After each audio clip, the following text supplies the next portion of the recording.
Welcome back to lesson number 6. So we're looking at this great big question that plagues so many people, and that is, if God is so good, then why do all these bad things happen? Why doesn't God stop this bad thing happening to somebody that loved me or that I loved them? What's going on there? So if you're just coming into this program right now, I really encourage you to go back and watch the other ones. And I have a disclaimer. I know I'm not the prettiest face on the internet, and I know I'm not the best speaker on the internet, and I know I don't speak as fast as some of you would prefer, but I've been studying this topic for years. I don't think that you're going to see many people teaching what you're going to find in this class, and so I really do believe that this information is important, and I really encourage you, just bear with me, and if you have to, if I'm going through elementary stuff, just play it at double speed, but watch the information. This is foundational to understanding the entire Bible. If we don't get this right, we're going to have all these questions. We're going to end up with wrong theology as we go through the Bible. Thank you for your patience. And to my subscribers, I pray for you all, and I appreciate you. And if you're not yet a subscriber, consider joining us. Right, so let's get into this lesson. So God stands accused. And you know what the devil really means? The word devil. Jesus speaking to the Pharisees, he says, you are of your father the devil. And that in the Greek is diabolos, and it actually means false accuser or slanderer. Isn't that interesting? So God has been falsely accused in this whole cosmic rebellion, this conflict where 1/3 of the universe, 1/3 of God's creation has sided against him in this rebellion. This is of cosmic proportion. And so Jesus, speaking to the Pharisees, was explaining that you are of your father, the devil. And then he goes on and he says, he was a murderer from the beginning and abode not in the truth. He didn't stay in the truth. He went out into error because there is no truth in him. So he's a liar and a false accuser. But God stands accused. And you really have to confess and concede that God is so incredibly wise. Look at this in Proverbs. He says, the first one to plead his case seems right. Isn't that the truth? Until his neighbor comes and examines him. This is the truth of everything. This is why I do believe the system as it is in the world today wants to get your children out of the family as fast and as soon and as young as possible, unfortunately, where they can indoctrinate them in the way of the people that are in control of this world and not according to family and family values and according to whatever the parents find as the most important things for the children to base their belief and base their worldview on. This is dripping of pure wisdom from on high. So God was accused, and Satan was out there spreading his rumors and his stories and twisting the truth about God and accusing God of all kinds of things, right? And he was in there first. The amazing thing about God is that he gives a law and he abides by his own law. He doesn't say, like mankind, one law for me and another for thee, right? No, one for the hierarchy and one for the populace. God doesn't work like that. When Jesus came down, he lived exactly according to the law in every single way. And for example, a very good example is he says, if somebody slaps you, turn your other cheek. That's exactly what Jesus did. Amazing. So he tells the Israelites in Deuteronomy, he says, when you have a dispute, that when somebody accuses somebody of something, he says, when there is a dispute, they are to take it to court and the judges will decide the case, acquitting the innocent and condemning the guilty. In other words, the truth will out. Let the truth stand for itself. Investigate and act accordingly. So in God's situation right now, what should he do? And this is the question you want to ask unbelievers, right? People that mock the Bible. They say, well, if God is so good, then why this or why that? And some people have legitimate questions, and that's fine. So that's why we're studying it out here. But a question to throw at somebody who's actually mocking you is to say, okay, well, you're so wise.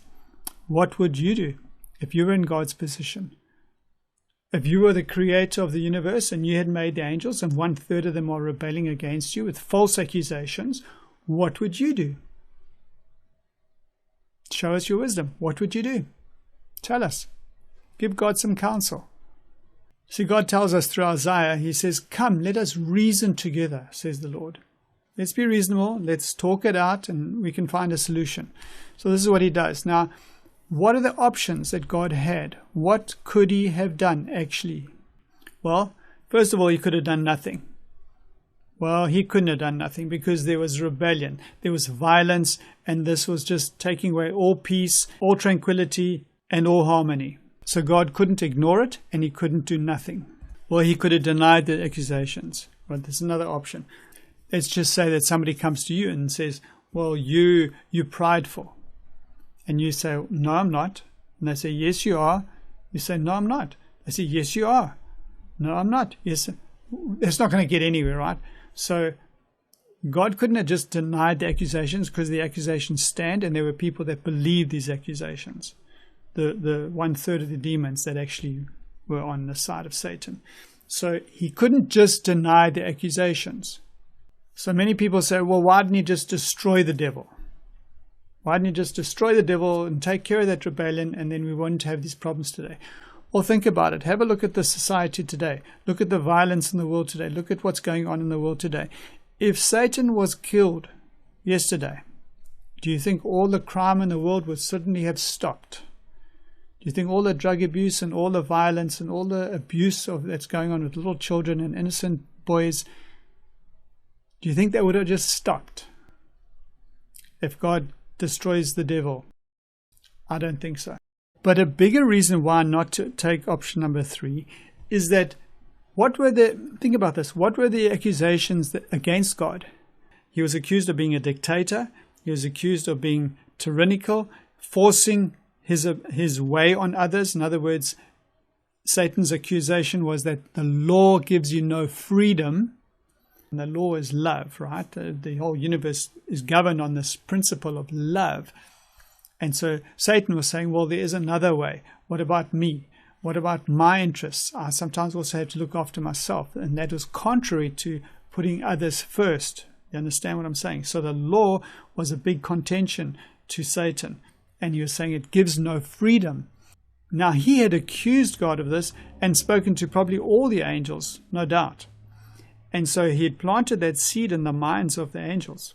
So if God had to destroy Satan without due process, without a court case, without a jury, just on his own bat, he can do that because he is all wise and he is all powerful and he is the creator. He could do that. But what would it do to the minds of the onlookers?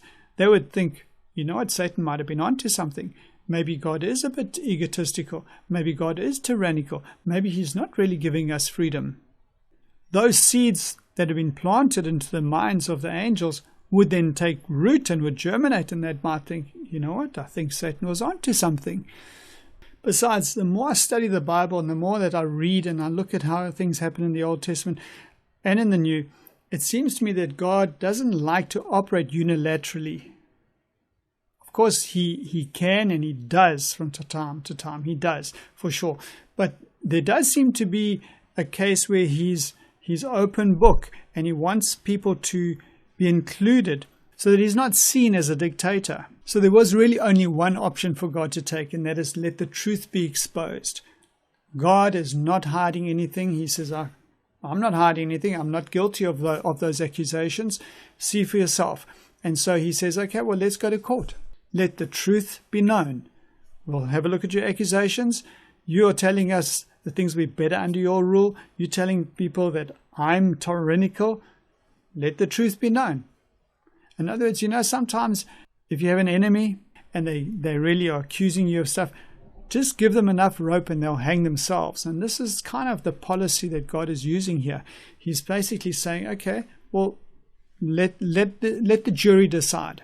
This is incredibly wise of God. The God of the universe, humbling himself to be put on trial. No one can try God. No one can put God in trial. But he put himself on trial.